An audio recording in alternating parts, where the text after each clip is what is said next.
Hey guys, welcome back. Tisha here, back for another Big Love Season 5 review. This is the special relationship. My thoughts overall on this episode is that Barb hopefully is about to come into her own. Even though she gets on my nerves, I really want to see her get released from Bill. And I don't know if that's what's going to happen, but we shall see. So do me a favor and hit the like button as we jump straight into this. I'm going to leave my other thoughts towards the end. Oh, I forgot to put this on Do Not Disturb. Sorry, just got a message. Had to put it on Do Not Disturb.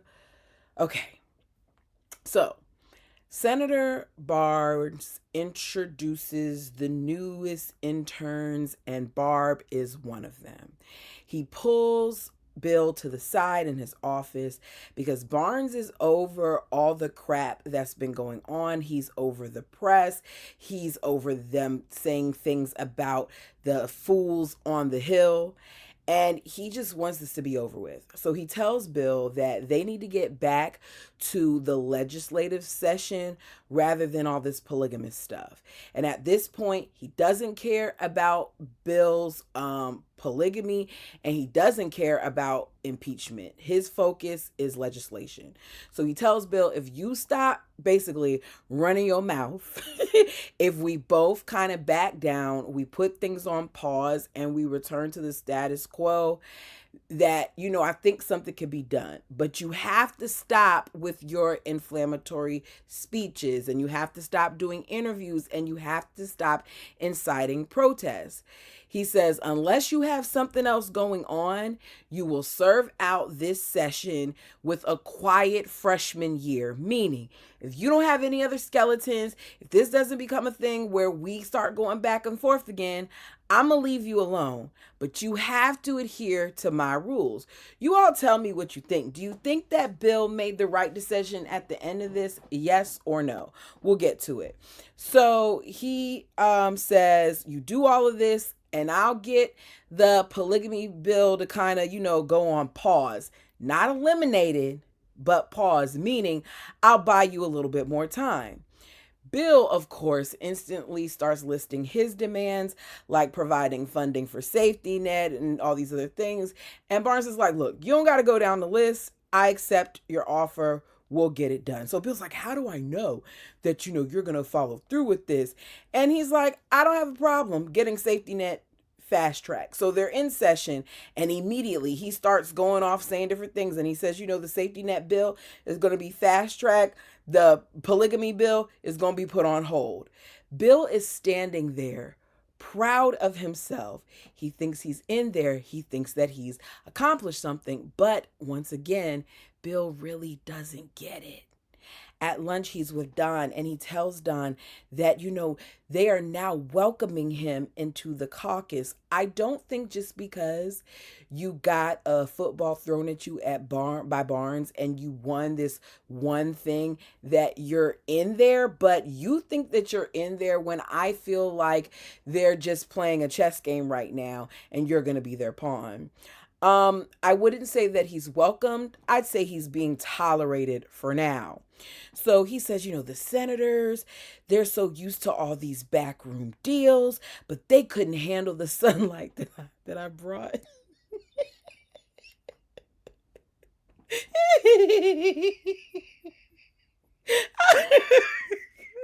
Sorry. It's the way he said it. Like, Bill is very delusional. He believes the things that he's saying. He believes the words that are coming out of his mouth. But I'm sitting here like, Bill, you're really not as smart as you think you are. I can't believe that at this point you haven't learned that there's always a catch. There's no way that you ran through this thing the way that you did, that you made the threats that you made, that you basically bribed the attorney general saying that if he didn't do this and kill the bill that you were gonna mess with his budget, that you threatened Senator Barnes with tying things up in litigation, and you think that it would be dropped that quickly? Yeah, right. Barnes told you they'd be gunning for you. So understand, this is just a moment in time where you got to pause. You're not in there. Bill tells Dawn that, with this, more people will be able to live, in their polygamy, like they won't have to hide it, and that the worst is behind them. I put in all caps, yeah, right. Dawn looks a little skeptical because Bill likes to hear himself talk, but Dawn isn't focused on that right now because what Dawn is thinking about is the bonding time that he's going to get to have with his two sons. So we find out that Dawn is taking the kids ice fishing. That brings me to Albie. So Albie and Verlin are on the compound and they're having an offender to offender talk. One crime lord to another. I mean, they're not crime lords, but I'm just saying the criminals are speaking, right? Because they've both done things. So Albie claims to basically be having little revelations via tidbits about Verlin. It turns out that Verlin has gambling debts, as well as a manslaughter charge in Nevada. Albie says that Verlin's background means that he may have use for him after all, especially because of that manslaughter charge. He feels like if he has a manslaughter charge, then he'd be willing to hurt someone, to unalive someone. So Verlin's looking at him because he's saying all these different things. Verlin's like, what do you want?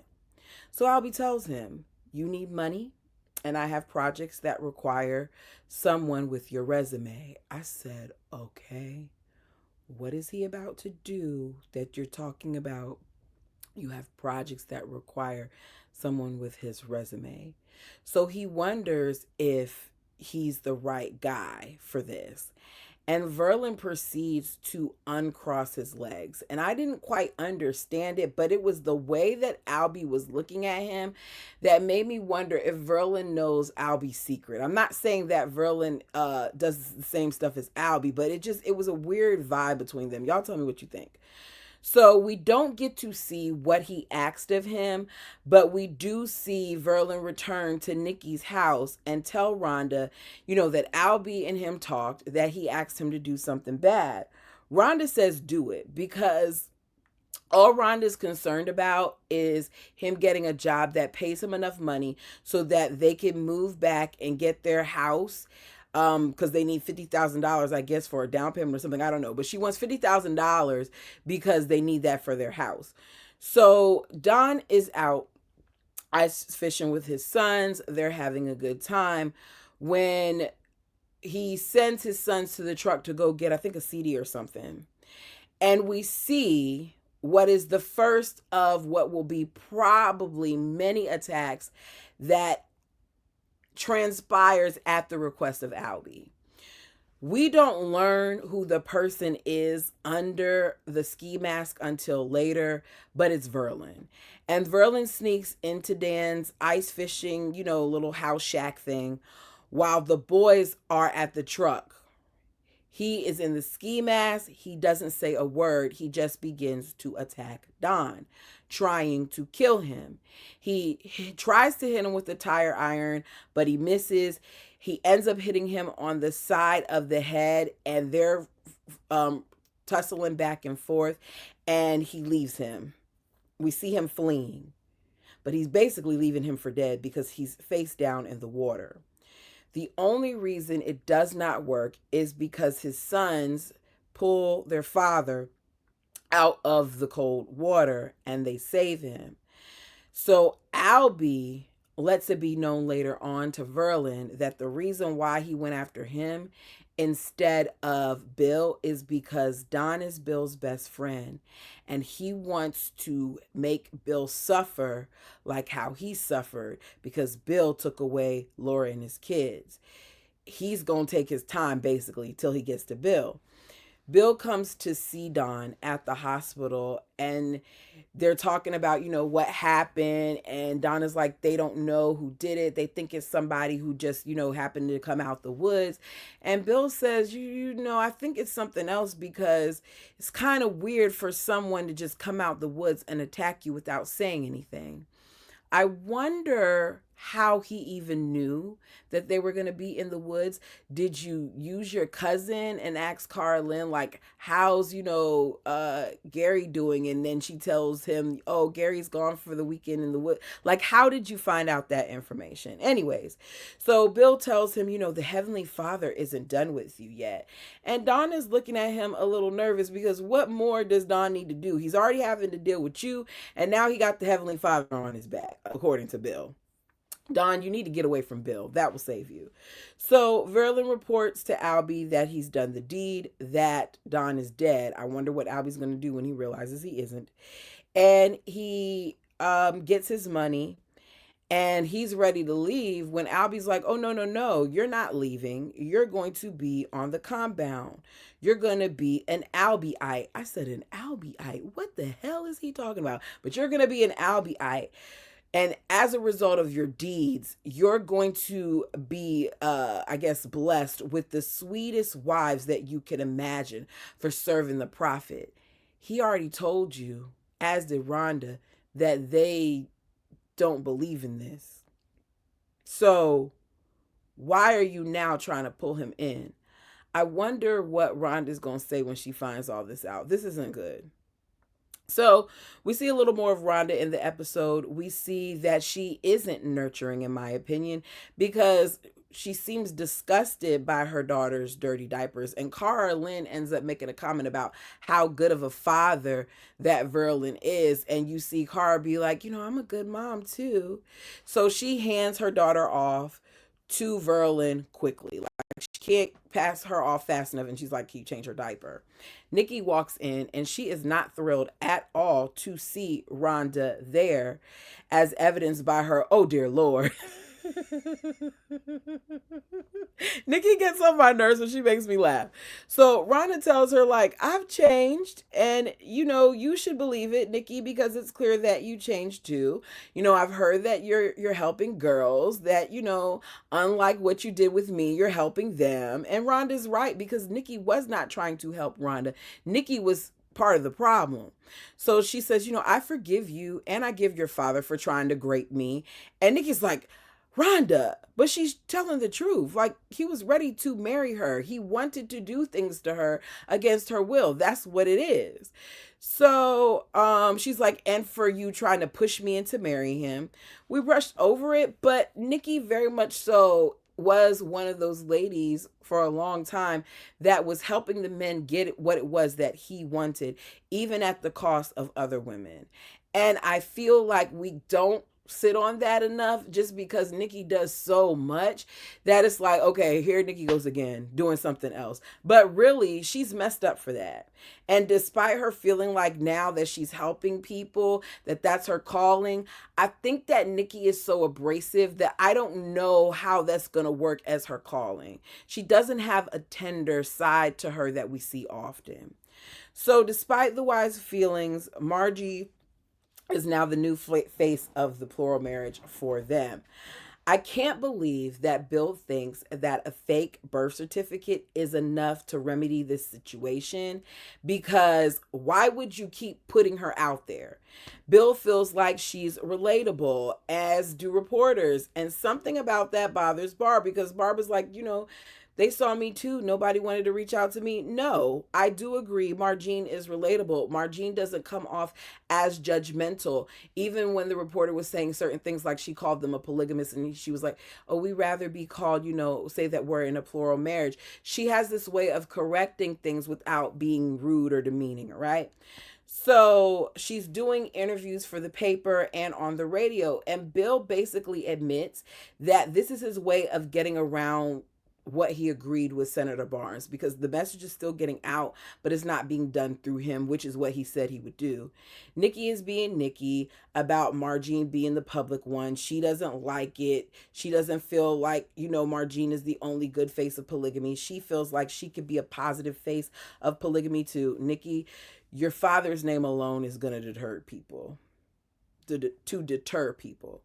The adults sit down for dinner. Barb pours her wine. The ladies have water. They toast to victory. let's talk about Lois. We see Lois in her room all alone.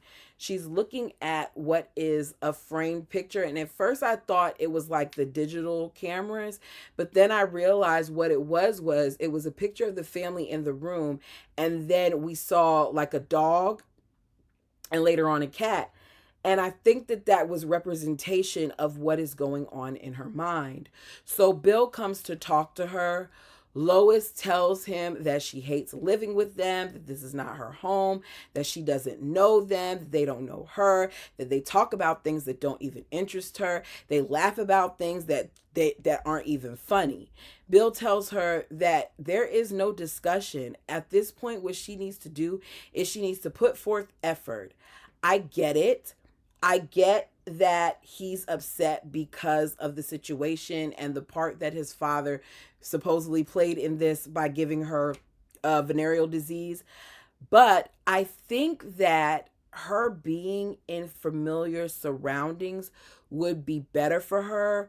Paul Lamb, please correct me if I'm wrong, because I know that you have a history with this. Like you've worked with clients over the years that have dementia. But I would think that someone who has been going through all this stuff would benefit from being in familiar surroundings. And that isn't Bill's house. I just think that at this point, with things going the way that they're going, when you have a loved one that is given a diagnosis where you know that death will soon come, the best thing that you can do is make them as comfortable as possible.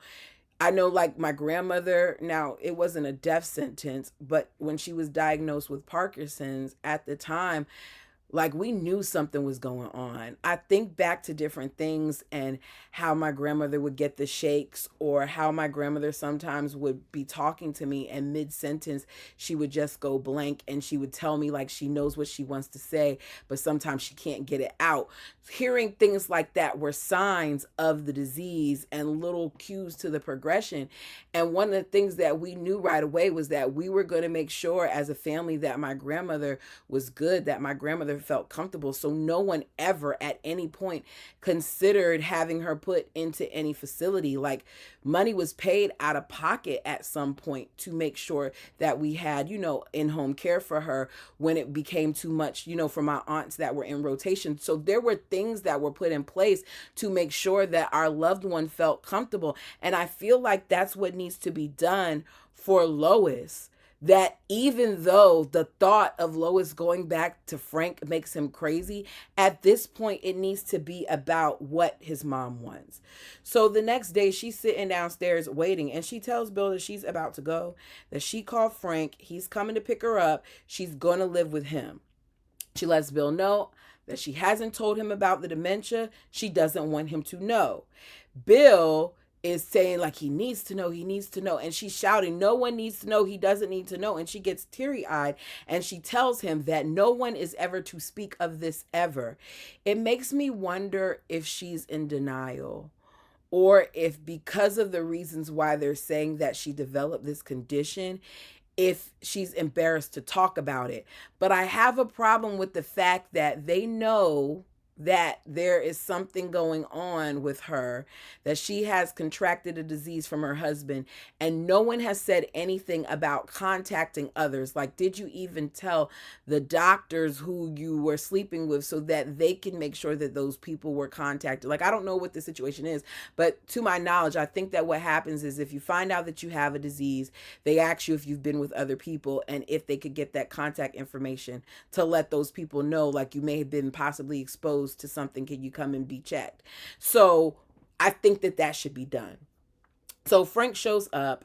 Bill tells him that Lois is not going with him, and you could tell that it's a struggle for Bill to hold back. And I'll be honest, I don't think I could have held back in that situation. I think I would have been so upset with my parent that I would have ended up exposing the fact that, you gave my mama something. I don't see me being like, oh, hey, dad, this is what it is. No, I'd be going off.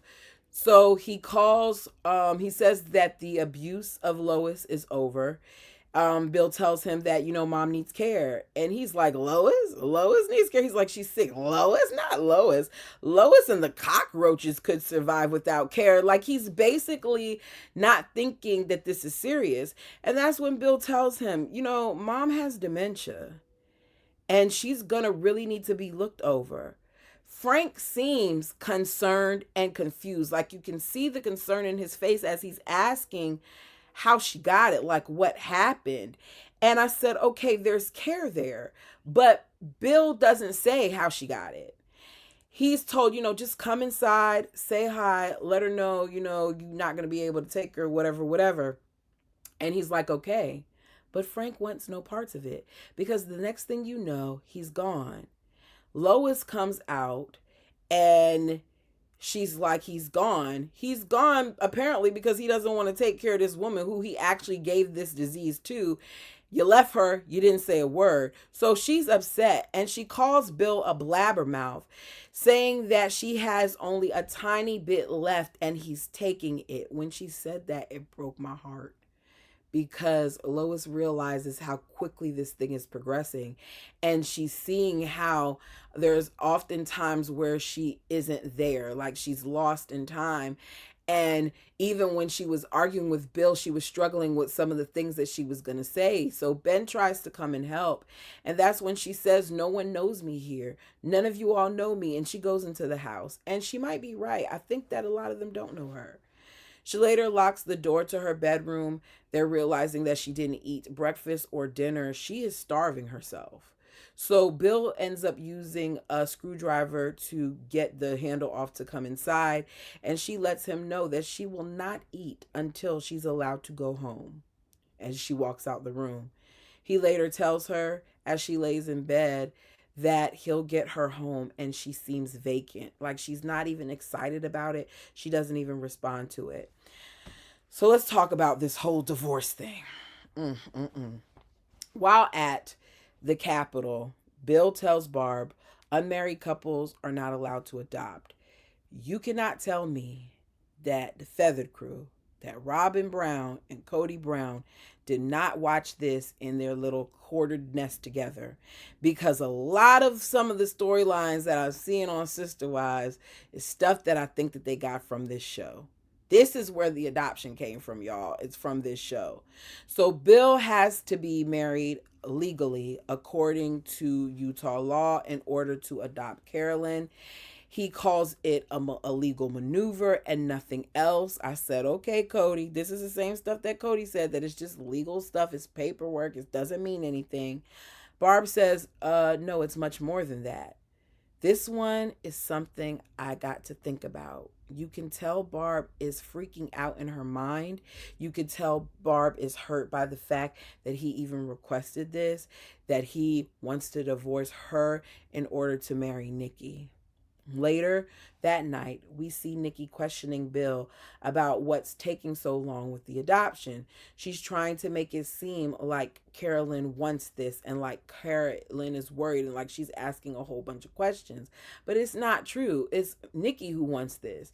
You guys, do you think that Nikki legitimately wanted this for Carolyn because she was worried about something happening? Or do you think that this was a power play? Y'all tell me what you think, because I'm undecided. I'm kind of on the fence about it. So this is when Bill lets her know it's not that simple. I talked to Lee. There's a catch. We cannot adopt Carolyn because we aren't legally married. So Nikki starts going off about how could they say that? I'm her mother, yada, yada, go. And he tells her there's no way around it.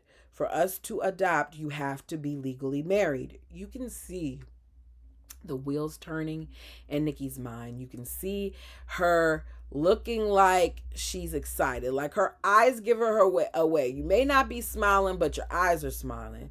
And he tells Nikki that she needs to stay out of it, and of course she doesn't.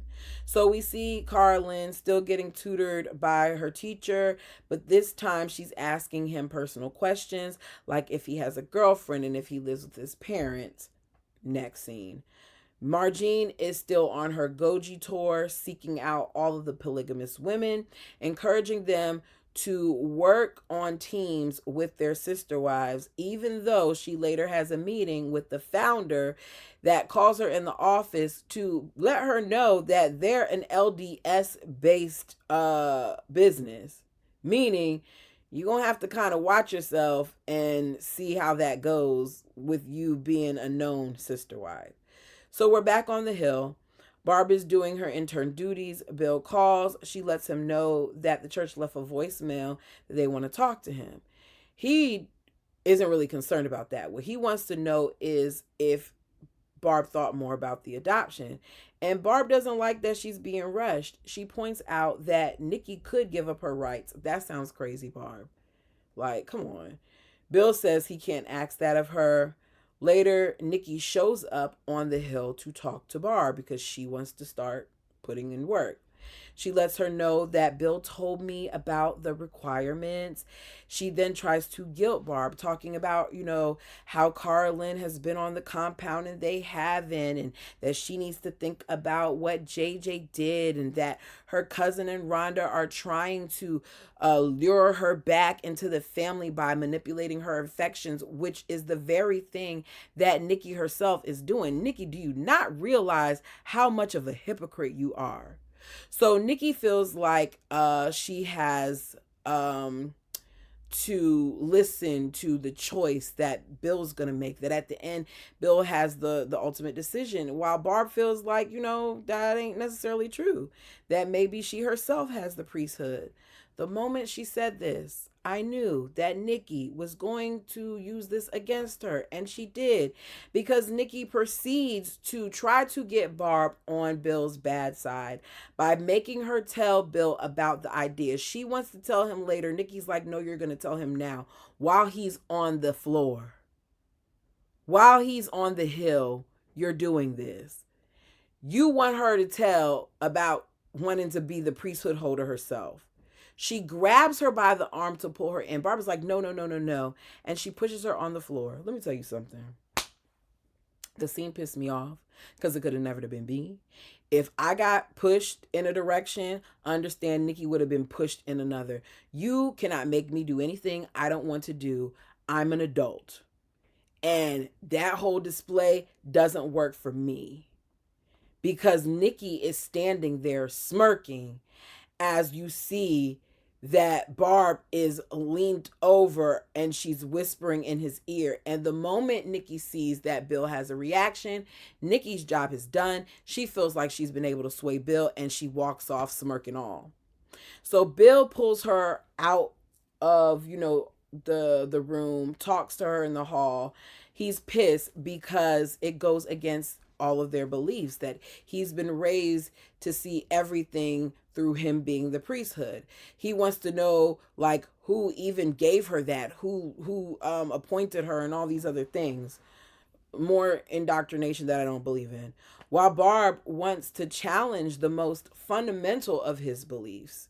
Bill wants her to be happy, but he says he can't give it to her. He asks Barb if maybe she feels less fulfilled because of the child rearing situation and how that's done for her. The way I would have walked out of that room when he said that, Barb is better than me. The subject comes up later that night. Margene tells Barb not to do it. It's what Nikki wanted all along, that she's trying to push them out, that it's a power grab. She uses Carlin as an excuse. Nikki talks about, her growing up on the compound and how none of them know what that means, and that, Carlin is confused and she's messed up, and she knows more than anybody. And she just found out that, JJ is dead. Her abusive father is dead. And, she's so twisted and she's so damaged, and she still thinks that she loves him. Carlin is hearing this, you guys. Carlin later goes to her math teacher's house, talking to him, saying that she wants to go away, that she's surrounded by liars, that she cannot trust anyone. And he lets her in his home. Not good. All I can think of this whole situation when it comes to Carlin and Nikki is that Nikki projects a lot when it comes to her daughter, that she does not know how to be a mother, and it doesn't seem to me like she's really trying. Carlin isn't nearly as twisted and as damaged as Nikki is. And I feel like Nikki is one of those people who drain you. Like her presence is draining. So I can only imagine how that feels for Carlin, because there's a lot that was going on that Carlin doesn't even realize was going on. So Margie says Nikki has been trying to pick them off one by one like a sniper, and Nikki starts her dramatics. Barb points out that you're talking about this like it's nothing, but for me, it's something. There has never been a divorce in my family ever, not even a paper one. Margine says divorces are ugly, that she's been through it with her parents, and that they bring out the worst in people. Some divorces do bring out the worst in people. This is when Nikki brings up Barb's wild ideas about wanting to be the priesthood holder and how Barb is a threat. She's the one trying to be the priesthood holder. Barb says she believes women to be equal with men in their relationship with Heavenly Father. And Margine says, I can agree to that. And Nikki's like, that's why I don't want you speaking out for us. Nikki says, for Bill, it's faith first and then family, and what Barb is doing could tear apart the family. And I think that it can, but I think that at this point, your family's already been picked off little by little. I think that it was built on lies. In another argument in this episode, Nikki says that Barb holds a bigger piece of his heart and soul, and she guards it jealously.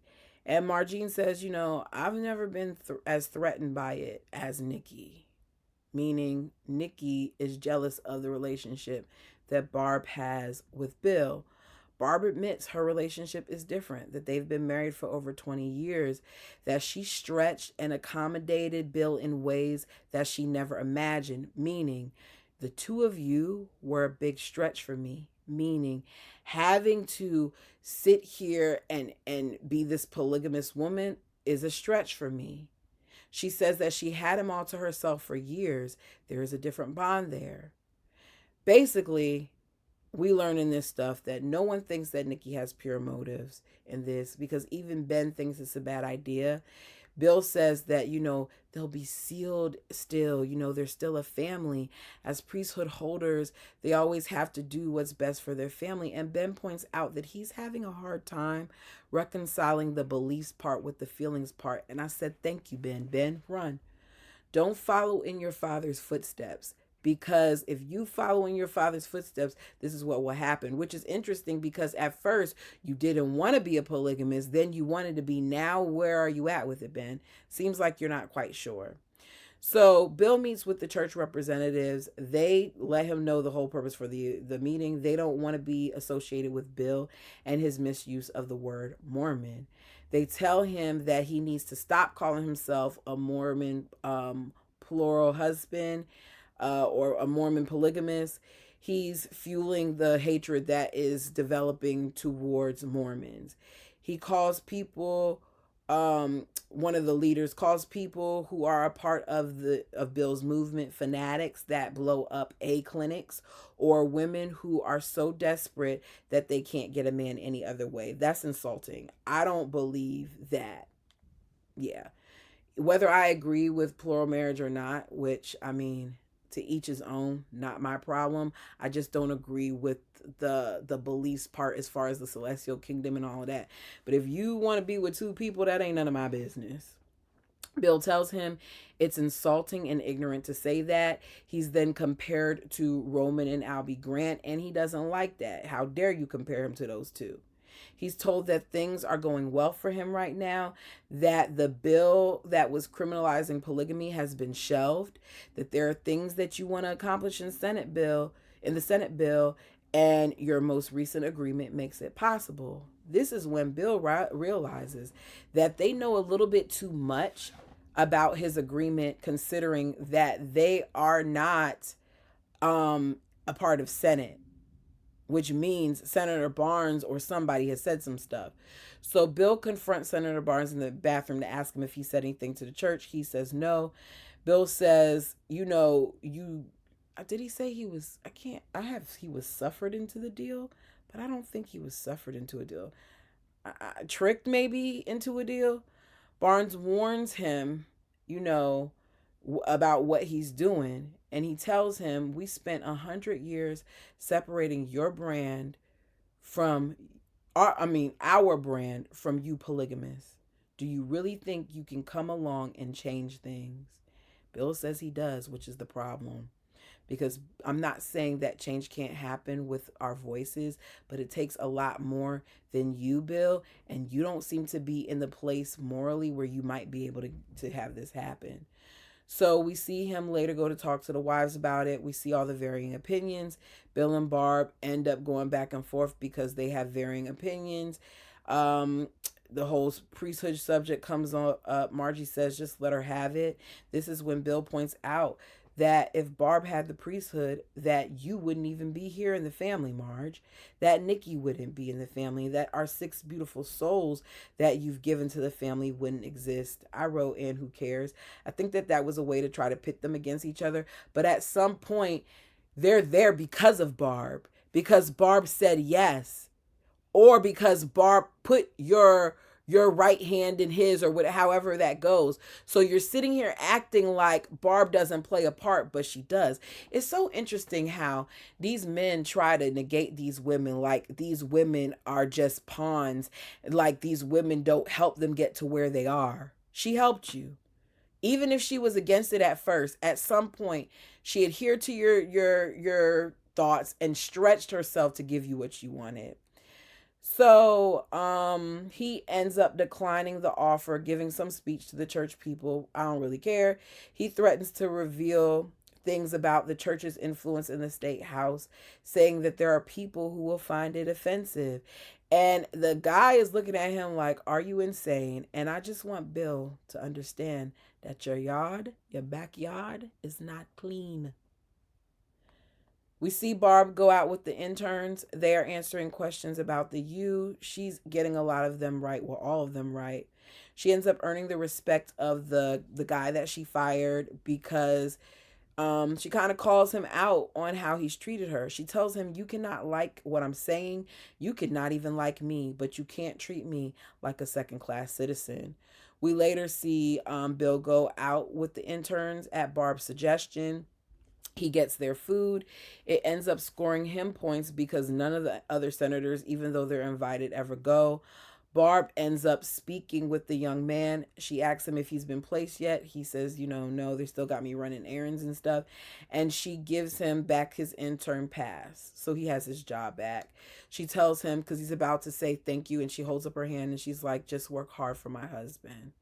They leave. Bill lets Barb know that they're going to have to tighten up their belts because he's using the Home Plus dividend to fund the shelters. Because he said no to the deal, which is what Barb wanted, because Barb didn't want to give up that Mormon title, even though, according to Bill, Mormons have patented, I don't know if they own the word Mormon, he said.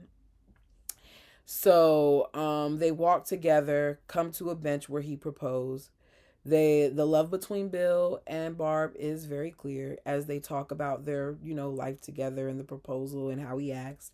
But I still don't like Bill because I want more for Barb. And I don't understand why we even have to have all this priesthood talk. Why she can't be in control of her own destiny.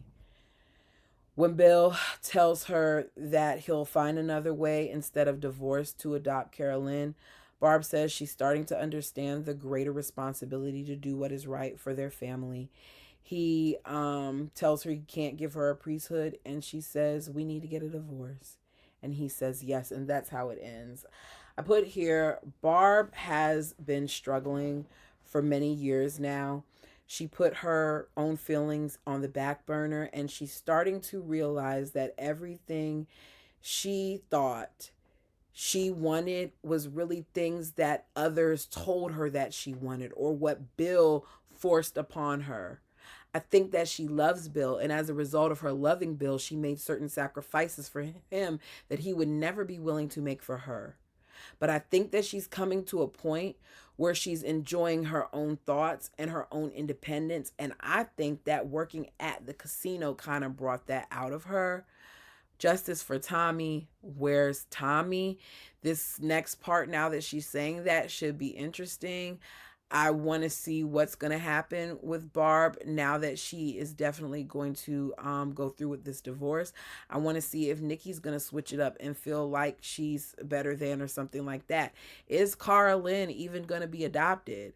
Is Cara Lynn going to cross lines with her teacher, who probably has an even smaller age difference than Bill? Oh, no, he does.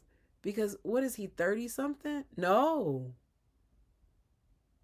There's an age gap there with them too. I can't remember how old he said he was. But my point is that she's with this much older man and it's inappropriate, and he should have sent her to a female teacher. This isn't going to be good, but we'll see what happens, you guys. If there's something that you wanted to talk about that I left out, please feel free to put it down below. Make sure that you check out the other content on my channel. Sister Wives is back. I did a couple of Say What's last week, so check those out. I'm still finishing up the book, and I'm doing 1,000-Pound Sisters with Tammy and Amy Slayton. A mess, but it is something that I've enjoyed watching over the years, and we'll see what else I add on as time comes. Until next time, you know what to do.